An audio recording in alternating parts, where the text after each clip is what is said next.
All right, it is movie review time again, and I just took the opportunity yesterday to watch the new movie, The Exorcist Believer. Now, this is a direct sequel to the original Exorcist. In fact, it's what we call a legacy sequel, where it has a new cast of characters, but it usually brings back at least one person from the original movie or movies. And we also know that the original Exorcist had a couple of sequels too. Universal spent about $400 million to acquire the rights with plans of making a trilogy, and I think so far they've wasted their money.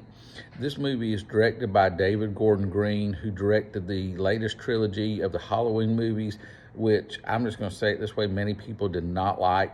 I was not a fan of those, especially the last one, and I know they thought they were being creative with it, but it didn't work. And I know this review is not about that, but it goes just to show that they've taken this classic movie, some people consider one of the greatest horror movies ever and one of the greatest movies ever, and they've really just relegated it to any other Exorcist type movie that we've seen out there.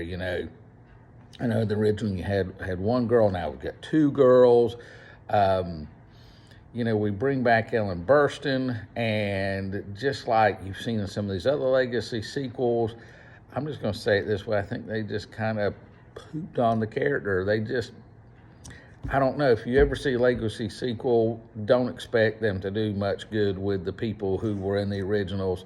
And sometimes that's just not right and not fair, but that's my opinion. Others may disagree with that.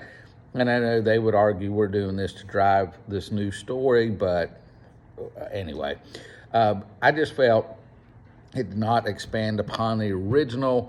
It did not bring anything new. It felt too much like previous types of these movies that we've had over the years. It just, when you look at the original Exorcist and you look at this movie, they feel like they're not even in the same universe. I will say I did jump a couple times. There were a couple of moments that did get me. That usually doesn't happen very much.